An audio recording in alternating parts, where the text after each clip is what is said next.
Oleh karenanya, di sini tugas saya untuk membantu Bapak Ibu untuk memberikan gambaran overview bagaimana merancang pembelajaran daring yang interaktif tersebut. Nah, untuk pertama, ini agenda saya hari ini. Oke, sebentar.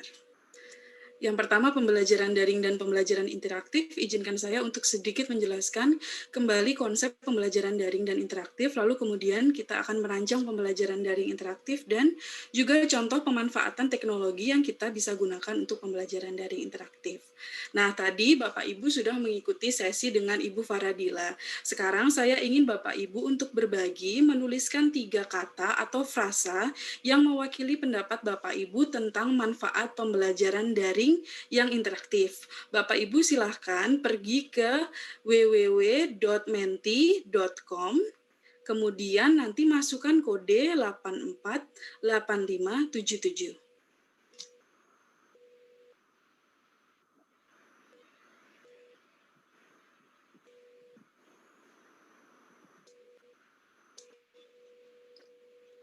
Oke, sebentar.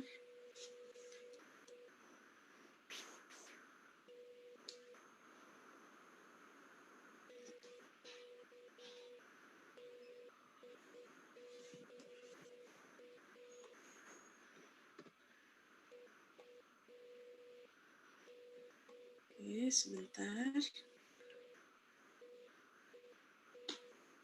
Nah, ini Bapak Ibu saya sudah bisa melihat, sudah mulai mengisi. Iya, bahwa pembelajaran daring itu 2 arah, Bapak Ibu, ke siswa iya, siswa ke guru juga. Seru dan sangat membantu. Oke, ada banyak, kita tunggu sekitar 1 menit mungkin.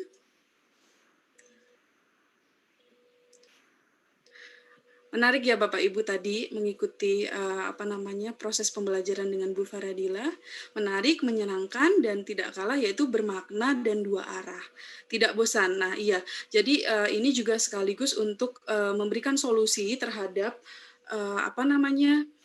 problema dari pembelajaran daring yang selama ini kita hadapi. Mungkin kalau dari sisi guru adalah kesulitan merancang pembelajaran, tapi kalau dari sisi siswa, siswa itu merasa bosan seperti itu Bapak Ibu, dan kemudian muncullah ini beberapa aplikasi-aplikasi yang bisa membantu kita dalam mengatasi masalah agar siswa tidak bosan.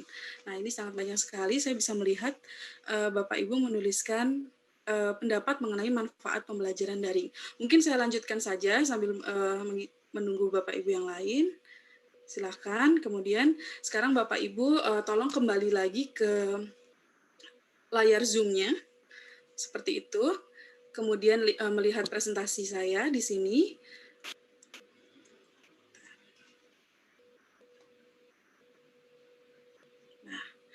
Ini adalah pendapat Bapak Ibu. Ini pasti banyak sekali karena saya lihat tadi ada sekitar 400-an Bapak Ibu guru dari berbagai daerah di Indonesia yang mengikuti sesi ini. Tapi kurang lebih Bapak Ibu kita bisa lihat bahwa manfaatnya adalah bermakna, menyenangkan, dan menarik, asyik seperti itu. Oke, izinkan saya kembali sebentar ke pembelajaran daring dan pembelajaran interaktif itu sendiri. Saat ini kita sama-sama berada pada pandemi, di mana kita harus masuk ke sebuah lingkungan online yang baru yaitu lingkungan online.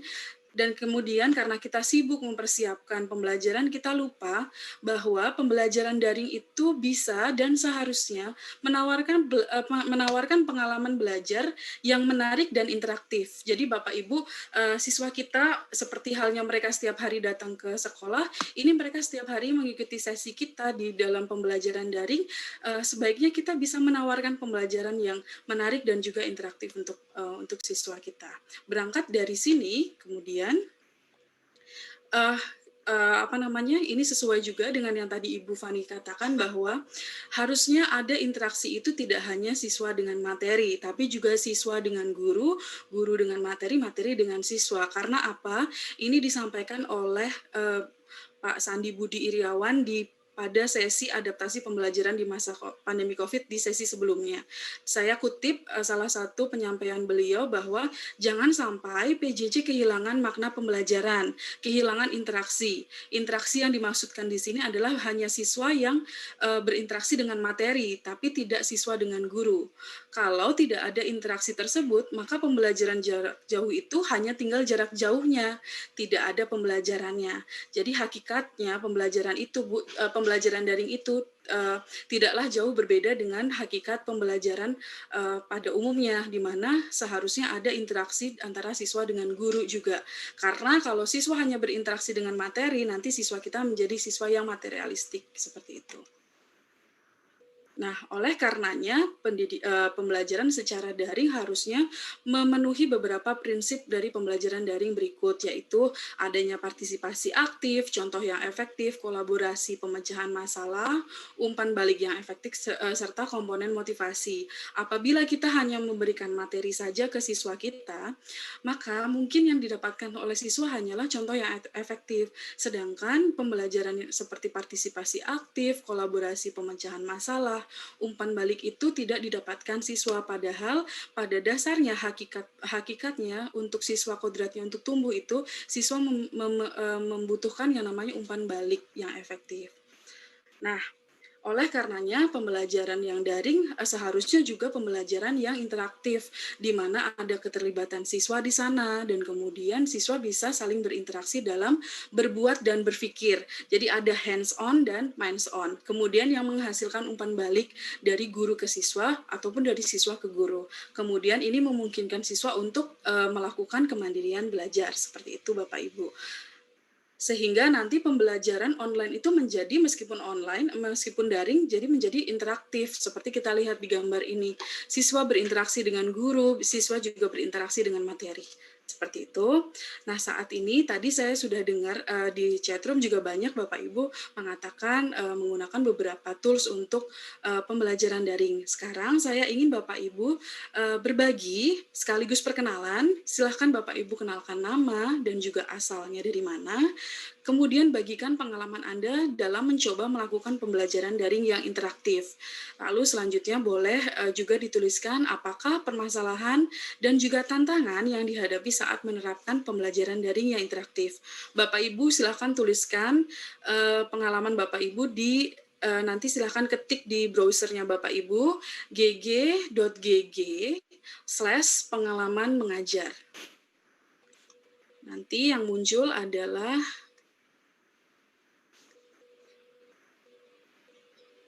ini.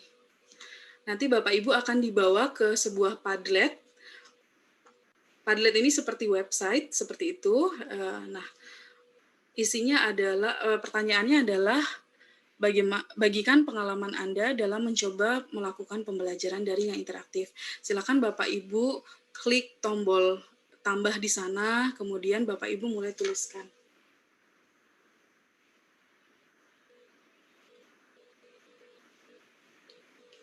Boleh dituliskan namanya di atas sehingga kita saling tahu.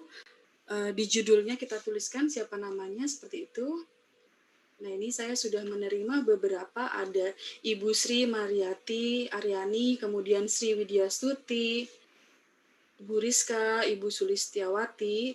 Mungkin kita berikan waktu sekitar 2-3 menit untuk Bapak Ibu mengisi. Bagi yang tertinggal, silahkan masuk ke sini Bapak Ibu, gg.gg/ atau garis miring pengalaman mengajar.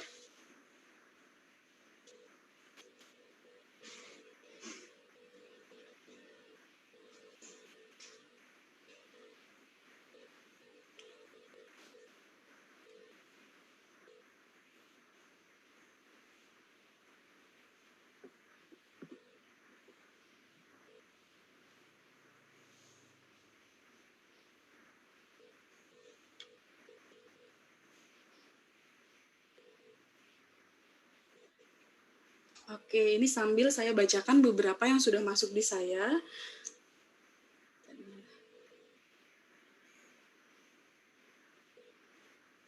Tantangannya seperti bagaimana membuat siswa selalu bersemangat, antusias, seperti itu.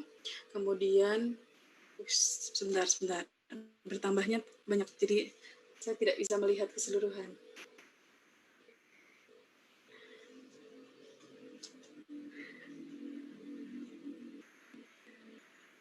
Nah, juga ada akses yang terbatas, seperti anak-anak mungkin tidak punya laptop, punyanya HP, kemudian tidak bisa jaringannya 3G atau seperti itu. Sebenarnya peer deck yang tadi digunakan oleh Ibu Fani itu sangat kompatibel atau bisa digunakan untuk siswa-siswi menggunakan smartphone atau handphone mereka dengan jaringan apapun. Tapi ya itu tadi, mungkin karena tadi siswanya Ibu Fani ada sekitar 200-an, itu terlalu banyak. Tapi kalau semuanya siswanya hanya 30, itu biasanya berjalan dengan lancar. Seperti yang sudah, nanti saya akan share beberapa pengalaman dari rekan-rekan kami di Sampurna University, Fakultas Pendidikan, yang telah mencobakan beberapa aplikasi atau juga tools, media teknologi dalam pembelajaran. Oke.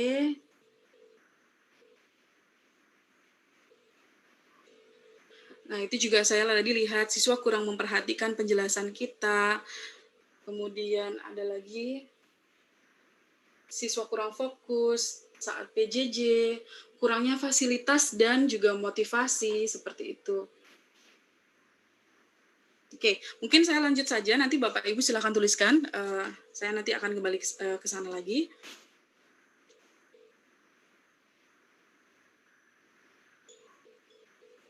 Oke.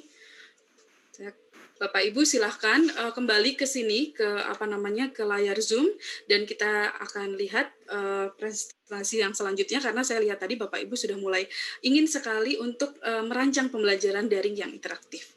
Oke, lalu seperti juga yang dikatakan oleh Ibu Fani tadi, pembelajaran daring itu, pembelajaran yang interaktif itu tidak hanya siswa terlibat, siswa aktif, siswa senang gitu. Tapi lebih daripada itu, efektivitas pembelajaran daring itu bisa diukur dari keterlibatannya, yaitu engagement. Apakah teknologi yang kita gunakan memang dapat melibatkan siswa dalam proses pembelajaran. Itu yang pertama. Lalu yang kedua adalah enhancement, meningkatkan pengembangan pemahaman siswa. Maksudnya di sini adalah pemberian teknologi yang kita gunakan dalam pembelajaran daring itu mampu memberikan ruang siswa untuk menyampaikan pemahamannya. Jadi tadi pembelajaran tidak satu arah tapi dua arah. Kita tahu apa yang siswa pahami, sehingga kita kalau ada miskonsepsi ataupun kebingungan, kita bisa langsung meluruskan hal tersebut. Lalu yang ketiga adalah extension. Jadi efektivitas dari pembelajaran daring yang interaktif itu kita bisa lihat apakah penggunaan teknologi itu bisa meluaskan ranah pembelajaran ke dalam keseharian siswa, di mana siswa menjadi pembelajar sepanjang hayat. Hal ini seperti kalau kita menggunakan GeoGebra, Bapak Ibu mungkin ada yang sudah familiar dengan GeoGebra atau Desmos, yaitu itu alat online untuk melihat untuk menggambar grafik seperti itu. Untuk melihat grafiknya apa, kemudian gambar grafiknya seperti apa. Nah, itu ketika nanti kita sudah tidak dalam pembelajaran dengan siswa, siswa akan tahu, oh nanti kalau di kemudian hari saya mau lihat nih, ini grafiknya fungsinya adalah X kuadrat plus 3. Saya mau tahu sebenarnya gambarnya seperti apa, apakah yang saya gambar ini sudah tepat atau belum. Nah, siswa akan secara Bapak Ibu mandiri pergi ke Desmos ataupun GeoGebra tersebut untuk kemudian melihat kebenaran dari yang dia tuliskan. Nah, seperti itu. Jadi, sebaik-baiknya sebuah pembelajaran daring yang interaktif itu harus memenuhi ketiga efektivitas ini, yaitu engagement, enhancement, dan juga extension. Lalu bagaimana cara merancang pembelajaran daring yang interaktif? Sebenarnya untuk merancang dan mengembangkan pembelajaran daring yang interaktif itu sama halnya dengan kita merancang pembelajaran pada umumnya, yaitu yang pertama kita awali dengan analisis. Ini saya menggunakan model ADDIE, kalau Bapak Ibu ada yang sudah tahu. A itu untuk analisis, yaitu kita menganalisis keadaan siswa kita, keadaan kita, kemudian ketersediaan teknologinya kita, lalu juga kita menganalisis tujuan pembelajaran kita apa, tujuan lainnya apa. Nah, kita analisis ke semuanya itu, kemudian kita akan come up atau kemudian menghasilkan sebuah ide, oh nanti akan saya gunakan Mentimeter nih di awalnya untuk membuat siswa, grab attention-nya siswa, perhatiannya siswa. Lalu kemudian dibuatlah itu dalam sebuah desain RPP. Kemudian RPP itu ternyata Bapak Ibu tahu, oh ini saya harus mengembangkan perangkatnya nih, Mentimeternya saya harus bikin, maka Bapak Ibu develop si Mentimeternya yang dibutuhkan, atau kemudian Bapak Ibu memiliki pengen ada kuis di akhir menggunakan Kahoot. Nah, udah kemudian desain Kahoot-nya mau seperti apa dikembangkan, kemudian diimplementasikan kepada siswa di hari pembelajaran seperti itu. Tapi jangan berhenti sampai di sana Bapak Ibu, karena apa? Karena kita perlu mengevaluasi apakah penggunaan teknologi kita itu tadi sudah sesuai dengan tujuan pembelajaran kita, apakah juga sudah membantu siswa seperti itu untuk belajar lebih lanjut. Jadi dari evaluasi itu kemudian kita mendapatkan beberapa pembelajaran untuk nanti di kedepannya pembelajaran menggunakan teknologi secara daring itu harus seperti apa. Nah, ada beberapa hal yang perlu diperhatikan dalam merancang pembelajaran daring yang interaktif. Yang pertama, teknologi apa saja yang tersedia untuk memfasilitasi siswa. Bapak Ibu, kalau siswa kita di rumah hanya memiliki handphone atau telepon pintar, jangan sampai kita mendesain sebuah pembelajaran daring yang hanya bisa diakses menggunakan laptop. Jadi sebaiknya kita tahu kondisinya seperti apa, yaitu tadi teknologi yang tersedia seperti apa sehingga kita gunakan. Kemudian, apakah aktivitas awal yang membantu siswa siap belajar?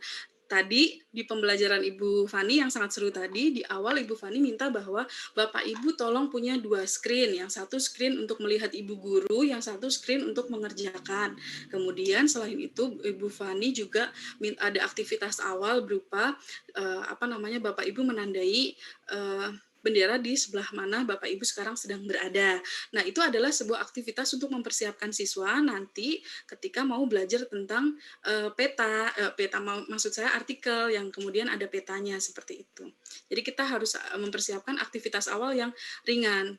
Lalu seberapa lama siswa akan berpartisipasi dalam aktivitas. Saya yakin Bapak Ibu setiap hari mengajar beberapa jam. Nah, tidak mungkin dalam seumpamanya kalau saya 2,5 jam, tidak mungkin 2,5 jam itu saya interaktif terus. Mungkin saya akan mendesain pembelajarannya selama 1 jam itu siswa akan memiliki interaksi dengan saya. Jadi kita saling diskusi, kemudian membicarakan tentang materi pembelajarannya, lalu kemudian saya memberikan 1 jam untuk siswa kemudian belajar mandiri. Belajar mandirinya tapi bukan keluar ya Bu, tapi kan tadi ada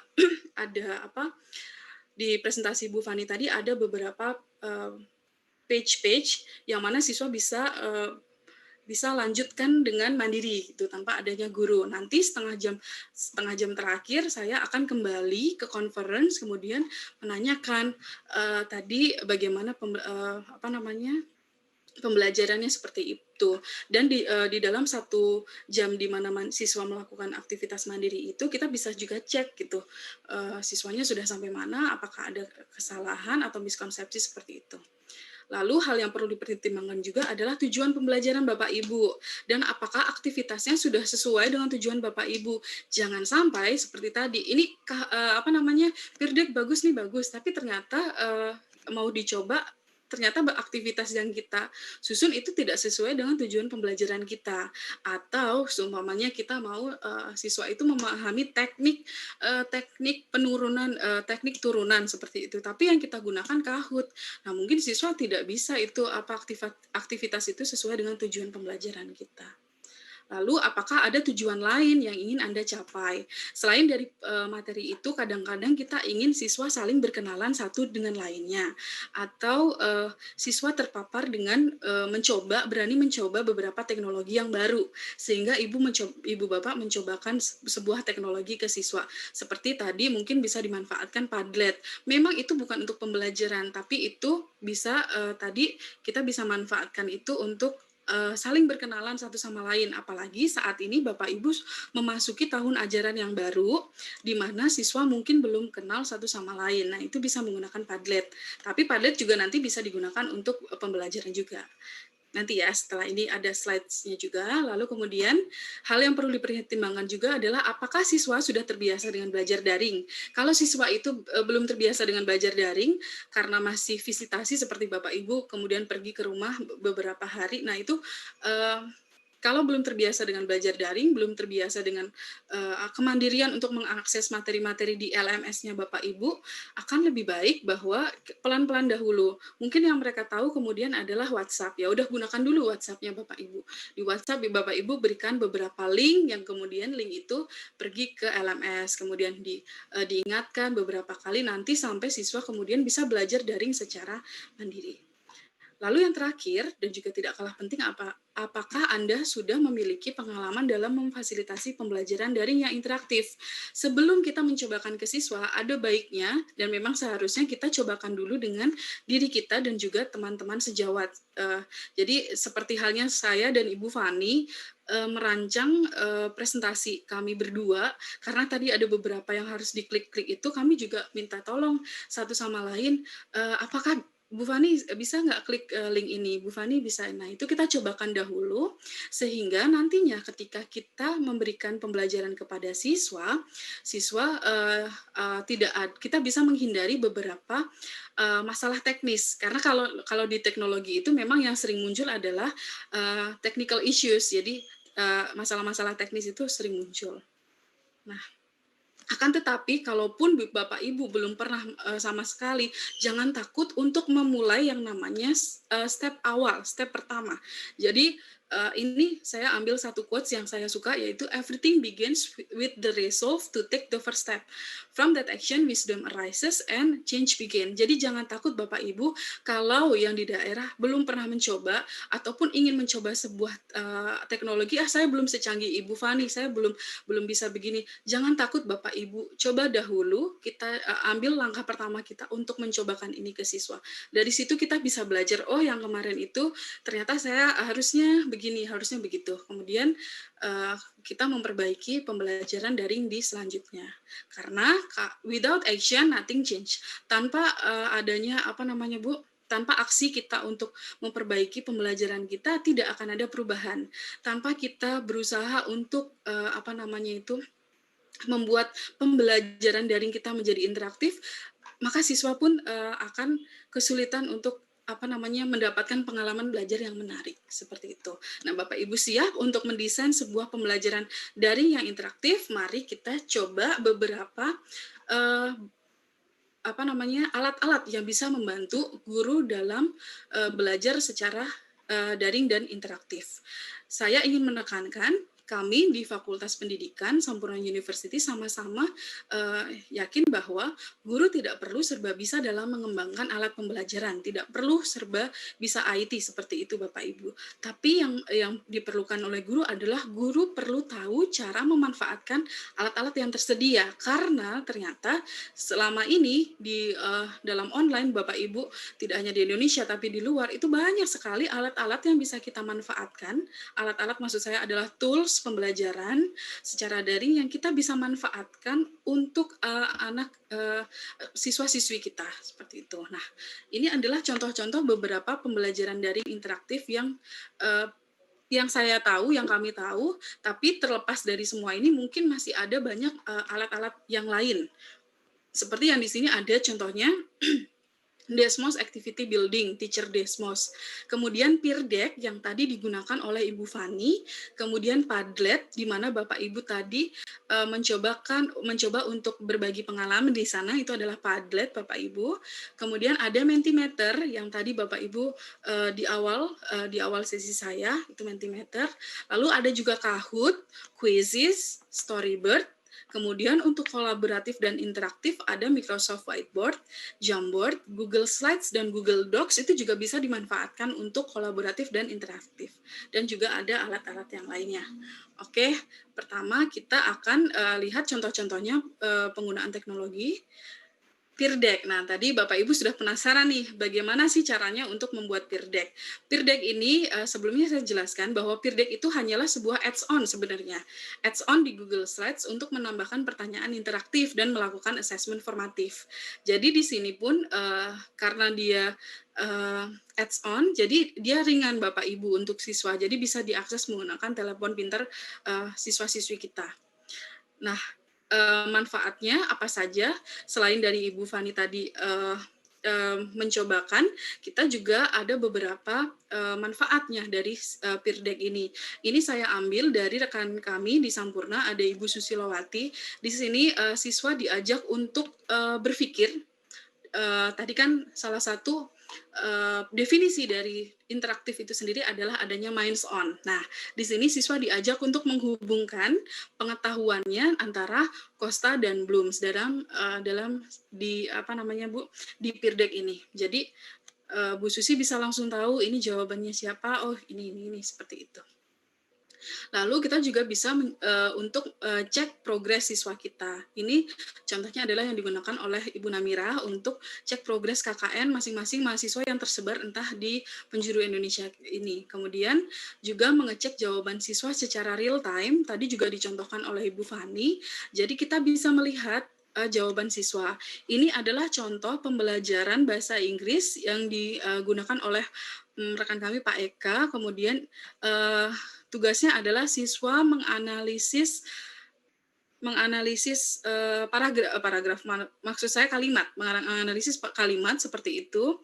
Kemudian ini adalah sebelah kanan ini adalah jawaban-jawaban siswanya. Jadi Pak Eka langsung tahu, oh ini seperti ini, itu spesifik, jawabannya Muhammad, kemudian itu spesifik bestisi dan lain-lainnya. Lalu di sini Bapak Ibu, karena aktivitasnya beruntun, siswa tidak akan memiliki waktu untuk saling apa ya istilahnya kalau kita itu nyontek ya, contek-contekan dengan teman-teman yang lain karena mereka akan sibuk untuk menjawab gitu. Jadi di aktivitas ini mereka jadi bisa menghalangi yang namanya contek-contekan seperti itu.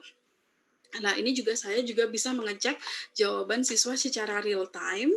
Ini salah satu contoh ketika saya mengajar kalkulus, kemudian saya minta siswa untuk mendefinisikan limit di beberapa titik. Kemudian saya melihat, oh ini kok ada yang salah ya, limit 3 itu harusnya tidak ada, tapi kok dia tuliskan 2, seperti itu. Nah, ini siswa saya nih salah nih. Kemudian apa yang harus saya lakukan adalah memberikan umpan balik secara langsung, seperti itu. Nah, kalau di contoh file ini, saya memberikan umpan balik kepada salah satu siswa karena kok dia menggambar grafik seperti bentuk tangga ya, padahal kan nggak bisa ya kalau yang namanya domain itu untuk beberapa range. Kemudian saya komen seperti itu, dia perbaiki. Lalu saya bisa berikan komen yang lain lagi. Ini masih belum benar nih, masih belum rapi atau seperti itu. Kita bisa memberikan umpan balik secara langsung.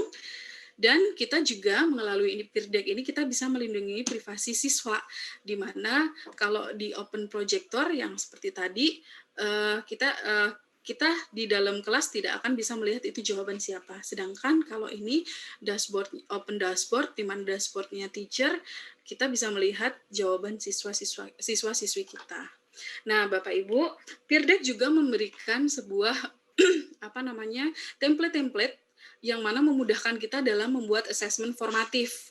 Seperti halnya ini untuk matematika, seperti itu. Kemudian ini juga kita bisa selain pembelajaran, kadang-kadang kita juga butuh tahu siswa kita emotional learning-nya seperti apa. Apakah dia stres dengan pembelajaran itu atau enggak. Nah, kita bisa cek di tengah-tengah pembelajaran. Lalu peer deck juga menyediakan template bagaimana kalau siswa-siswi kita memiliki pendapat yang lain, bagaimana kita menjelaskan.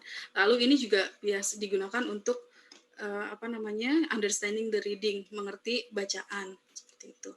Nah, jadi ada banyak sekali di peer deck ini, Bapak Ibu bisa berikan assessment di awal, di tengah, di akhir, critical thinking, social emotional learning. Mungkin saya langsung contohkan saja. Jadi yang pertama, Ibu Bapak harus punya PPT secara offline. Itu syaratnya yang utama, karena sebenarnya Peer Deck ini adalah sebuah PPT yang ditambahkan dengan add-on, seperti itu. PPT secara online Ibu Bapak siapkan, lalu yang kedua Bapak Ibu buka Google Slides, kemudian buka PPT Bapak Ibu di Google Slides, open, kemudian Bapak Ibu pilih PPT-nya, lalu Bapak Ibu buka di Google Slides. Setelah itu di atas ada add-on, Bapak Ibu tambahkan Peer Deck dan kemudian tambahkan slide-slide Peer Deck.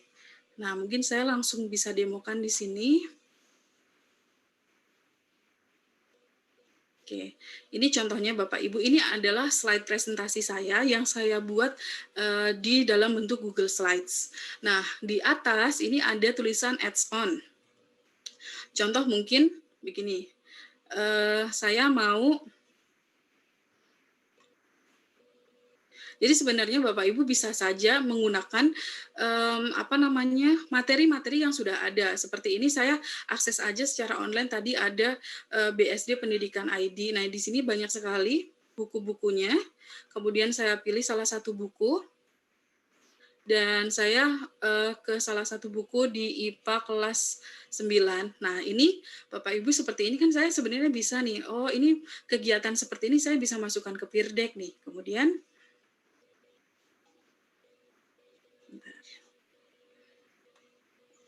sebentar ya Bapak Ibu. Nah, jadi saya cut saja. Saya cut seperti itu. Kemudian saya copy. Lalu saya masukkan deh ke sini. Ke PPT saya. Nah, sudah masuk di PPT-nya, mungkin Bapak Ibu mau memberikan penjelasan apa itu. Nanti kalau sudah siap PPT-nya, saya mau tambahkan ini agar siswa bisa menulis kemudian mencentang di sini, memberikan tanda cek di sini. Lalu saya akan adds on. Lalu di sini ada Peer Deck for Google Slides. Bapak Ibu open Peer Deck for Google Slides-nya. Kita tunggu sebentar. Nanti akan muncul template-nya seperti ini. Atau kalau ini template yang tadi, kita bisa bikin beberapa lesson. Nah, kalau saya di sini, PPT saya kan sudah ada. Saya mau siswa bisa coret-coret di sini. Jadi saya, yang tadi Bapak Ibu bisa menulis, bisa mencoret, bisa menggambar, itu menggunakan draw ini Bapak Ibu. Jadi saya klik draw.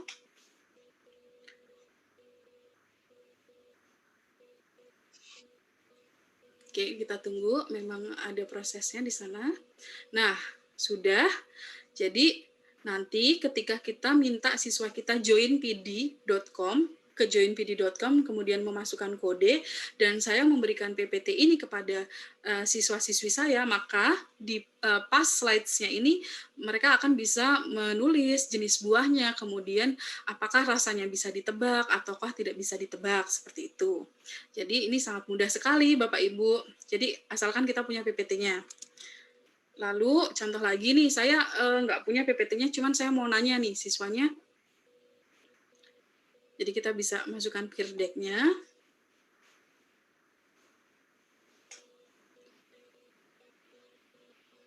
Saya mau nanya kemarin karena ini awal dari sesi saya, awal dari pembelajaran, saya mau bertanya kemarin tugasnya dikerjakan tidak ya sama mereka, dan bagaimana pengalaman mereka tentang tugasnya. Jadi saya bisa ditanya di sini. Saya langsung masukkan seperti itu.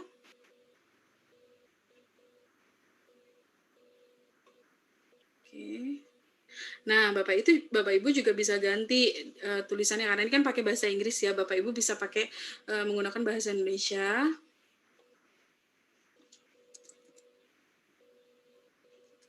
Apa yang kamu pelajari? Saya pakai kata Anda aja. Anda pelajari dari tugas yang Ibu berikan kemarin. Di sini nanti siswa akan bisa langsung menuliskan apa respon siswa seperti itu, dan dan kemudian Bapak Ibu juga bisa langsung melihat secara real time atau secara langsung. Atau kalau Bapak Ibu mau lagi, contohnya saya mau mata pelajarannya apa ya? Sebentar. Mata pelajaran saya adalah Hmm, ini jadi tersedia banyak Bapak Ibu, ada example questions, contoh-contoh pertanyaan. Ini umum, lalu ini untuk yang grade bawah, umpamanya ini gambar kucing, terus mereka harus mengisi ini kira-kira apa ya yang terlupa di sini nih kalau bahasa Inggris seperti itu. Lalu juga ada how many in all, bla bla bla, dan ini ada matematikanya Bapak Ibu. Itu kan anak SD. Kemudian matematika ada banyak sekali. Nah, ini juga ada pertanyaan A, B, C, D, E, seperti halnya kita punya. Terus saya mau coba science. Nah, ini ada periodic table, elemen di sana. Saya mau coba ini. Saya masukkan ke dalam PPT saya, lalu namanya saya mau siswa melengkapi ini apa ya, elemen yang ada di sini tuh apa. Nah, nanti kemudian siswa akan ketika nanti masuk ke join PD saya, mereka akan diminta, namanya Bapak Ibu kasih pertanyaan, lengkapi tabel periodik berikut. Jadi yang belum lengkap ini apa ya isinya gitu. Nanti siswa akan mulai berpikir di sana. Itu adalah contoh-contoh bagaimana kita menambahkan assessment dalam peer deck. Jadi lagi-lagi Bapak Ibu bisa menggunakan template yang sudah tersedia, lalu juga bisa menambahkan, jadi juga bisa menggunakan PPT yang sudah kita punya. Jadi seperti itu Bapak Ibu. Lalu yang paling menarik dari peer deck ini adalah bahwa dia juga bisa pertanyaan-pertanyaan yang tadi Bapak Ibu social emotional learning, kemudian critical thinking, yang menurut saya itu adalah sesuatu yang juga baik untuk membangun, menumbuhkan pengalaman siswa, juga bagaimana mengembangkan emosionalnya mereka seperti itu. Jadi di sini ada make connection yang tadi digunakan oleh Ibu Susi, kemudian apa yang mereka amati, apa yang mereka ingin tahu, seperti itu. Nah, itu juga bisa dimasukkan ke sini. Nah, menarik bukan Bapak Ibu, dan ini sangat mudah. Ibu Bapak punya PPT ataupun mau bikin PPT di Google Slides, itu terserah Bapak Ibu dan kemudian bisa digunakan gitu. Akan tetapi karena keterbatasan waktu, saya tidak bisa menjelaskan secara lebih lanjut lagi setelah PPT ini jadi bagaimana proses siswa kemudian masuk ke Join PD dan lain-lainnya. Nanti mungkin di kesempatan yang lain kami bisa menjelaskan tentang hal tersebut. Nah, saya mungkin lanjut dulu selain ke peer deck itu juga ada aplikasi Desmos Teacher. Kalau Bapak Ibu terbiasa dengan Desmos, mungkin ada yang sudah tahu Desmos, yaitu alat media untuk menggambar grafik. Nah, ini Desmos juga menyediakan yang namanya Desmos Teacher, Bapak Ibu. Desmos Teacher ini sangat bermanfaat untuk kita yang mempunyai mata pelajaran matematika, karena kita bisa memberikan pertanyaan matematika dengan mudah. Jadi ini sudah ada, ini adalah seperti presentasi juga sama ya Bapak Ibu. Ini slide pertama, slide kedua, dan seterusnya. Di slide ke-6 kemudian ada pertanyaannya apa nilai di X sama dengan 2 berapa, X sama dengan 3 berapa, seperti itu. Jadi untuk matematika ini sangat dianjurkan, dan kita bisa langsung melihat jawabannya siswa juga gitu. Kita bisa langsung melihat jawaban siswa, kita bisa track siswa itu udah menjawab yang mana saja, dan ini juga berfungsi kalau kita mau membuat pertanyaan berjenjang.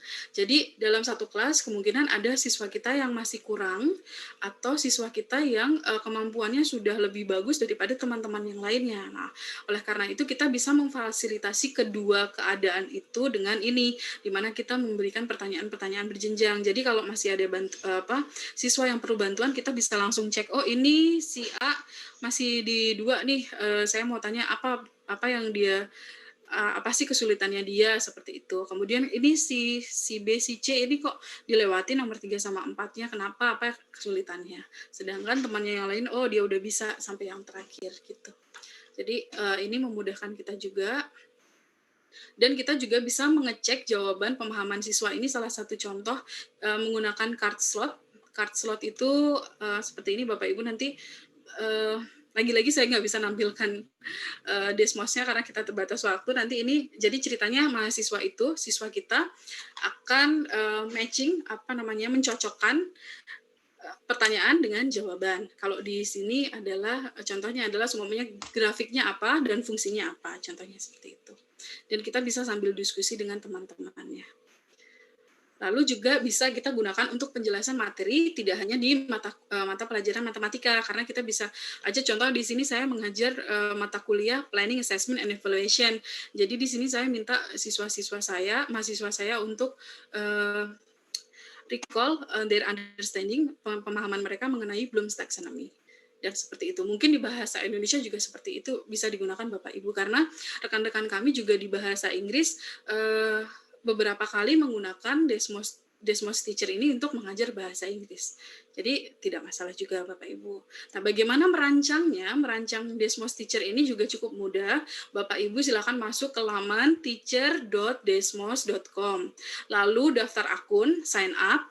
Ketika sudah sign up, Bapak Ibu bisa klik custom untuk mulai membuat presentasi baru atau search presentasi. Seperti tadi saya bilang di atas bahwa guru tidak harus selalu bisa mengembangkan IT seperti itu, tapi yang pasti guru itu harus bisa memanfaatkan apa yang ada. Nah, di sini Bapak Ibu bisa search, memanfaatkan apa yang sudah dibuat oleh guru-guru lain di berbagai belahan dunia. Tapi memang keterbatasannya adalah ini menggunakan bahasa Inggris. Tapi Bapak Ibu tinggal gini aja, kalau mata pelajarannya contohnya di matematika adalah garis lurus. Oh, berarti garis lurus bahasa Inggrisnya adalah linear function. Kita tulis saja di sini search linear function, kemudian nanti muncul beberapa Desmos yang sudah dibuat oleh guru-guru yang lain. Nanti setelah itu Bapak Ibu pilih presentasinya, lalu klik copy edit di sebelah kanan. Lalu kalau sudah di-copy dan kemudian sudah teredit, Bapak Ibu edit sesuai dengan kebutuhan. Kalau memang menggunakan bahasa Indonesia, menggunakan bahasa Indonesia, atau beberapa slides mau dihilangkan juga bisa seperti itu. Lalu nanti publish dan kemudian bagikan ke siswa-siswi kita. Nah, itu untuk Desmos Teacher. Lalu bagaimana dengan Mentimeter? Mentimeter ini sangat mudah membuatnya Bapak Ibu. Ini sesederhana kita membuat akun email lah, seperti itu kalau menurut saya. Jadi hal-hal yang bisa digunakan untuk dari si Mentimeter, kita bisa menggunakan word cloud-nya untuk mereview materi atau mengumpulkan pendapat siswa. Jadi biasanya kalau kita masuk ke materi-materi yang baru, materi baru itu adalah tentang lingkaran. Nah, apa yang mereka tahu tentang lingkaran? Seperti itu. Apa pendapatmu tentang lingkaran? Atau seumpamanya di sains tentang monokotil dikotil. Apa yang kamu tahu tentang monokotil dikotil? Nah, seperti itu bisa kita mengumpulkan pendapat. Lalu kita juga bisa mengumpulkan data atau melakukan voting di Mentimeter. Nantinya data itu bisa Bapak Ibu gunakan untuk pembelajaran mengenai data. Contoh di matematika kita bisa belajar min, modus, median. Lalu di bahasa Indonesia Bapak Ibu minta siswa-siswi Bapak Ibu untuk menuliskan kalimat dari data yang ada. Sebegitu juga di bahasa Inggris, dan mungkin juga bisa digunakan untuk geografi dan lain-lainnya. Nah, di Mentimeter juga ada kuis, jadi Bapak Ibu bisa melakukan formative assessment di sana. Untuk merancang Mentimeter, seperti saya tadi bilang, ini sangat mudah Bapak Ibu. Bapak Ibu masuk ke laman Mentimeter, mentimeter.com, lalu daftar, sign up, buat akun Bapak Ibu, kemudian klik New Presentation. Setelah new presentation, Bapak Ibu akan memiliki beberapa tipe presentasi, bisa multiple choice, bisa word cloud, bisa open ended. Jadi kita tidak hanya mulu-mulu word cloud, tapi bisa juga open ended. Kemudian ranking, mereka mau memilih ketua kelas, bisa seperti itu. Nah, dan lain sebagainya. Nanti kalau sudah, Bapak Ibu bisa bagikan linknya atau bagikan kodenya seperti yang tadi saya lakukan di awal dari pembelajaran ini. Penyampaian ini maksud saya. Nah, dan masih banyak lagi teknologi yang tersedia di internet dan kita bisa menggunakannya. Dan Kahoot pun kita bisa gunakan asal sesuai dengan tujuan kita. Ini saya ambil foto-foto ini dari rekan-rekan kami. Ada juga yang menggunakan Microsoft Whiteboard. Jadi di sini rekan kami berkolaborasi dengan siswa untuk menjawab sebuah permasalahan matematika. Jadi ini bisa langsung diketahui nih, yang merah ini adalah ibu gurunya, yang warna-warni ini adalah si siswanya. Seperti itu. Dan juga kita bisa gunakan Padlet untuk Bapak Ibu, untuk sharing-sharing dan diskusi tentang jawaban siswa-siswi kita. Kembali lagi, banyak sekali media dan juga alat-alat yang tersedia secara online, dan mungkin di luar dari yang sudah kami sampaikan ini masih ada banyak sekali alat-alat yang lain yang juga bisa dimanfaatkan. Akan tetapi pemanfaatannya lagi-lagi harus sesuai dengan tujuan pembelajaran Bapak Ibu dan tujuan penggunaan teknologinya. Gunakan teknologi yang bisa membantu, bukannya hanya sekedar oh ini kayaknya seru nih saya cobakan ke siswa. Tidak hanya seperti itu, tapi Bapak Ibu memiliki tujuan penggunaan teknologi itu, dan juga sesuai dengan tujuan pembelajarannya. Jadi lagi-lagi banyak sekali yang bisa kita manfaatkan, dan untuk merancang pembelajarannya pun kita kembali lagi ke pertanyaan kita. Oh, saya mau menggunakan teknologi itu untuk mengecek pemahaman awal siswa, atau untuk mengecek pemahaman siswa terhadap materi yang hari ini saya sampaikan, maka saya akan gunakan Mentimeter atau saya akan gunakan Kahoot, seperti itu. Lalu bisa juga Bapak Ibu kalau ingin teknologi itu digunakan untuk belajar materi dan juga saling berdiskusi, bisa menggunakan Peer Deck, bisa menggunakan Desmos yang dikombinasikan dengan conference, baik itu menggunakan Microsoft Teams atau menggunakan Google Meet dan lain-lainnya. Kemudian bisa juga menggunakan diskusi kelas itu tanpa suara, bisa aja kita menggunakan Microsoft Whiteboard, kemudian juga menggunakan Padlet. Kembali lagi ke tujuan Bapak Ibu menggunakan teknologi. Jadi jangan sampai itu tadi Bapak Ibu menggunakan teknologi tapi tidak ada tujuannya. Kembali ya Bapak Ibu, tujuan pembelajarannya apa dan digunakannya mau apa. Lalu satu hal lagi yang mungkin penting,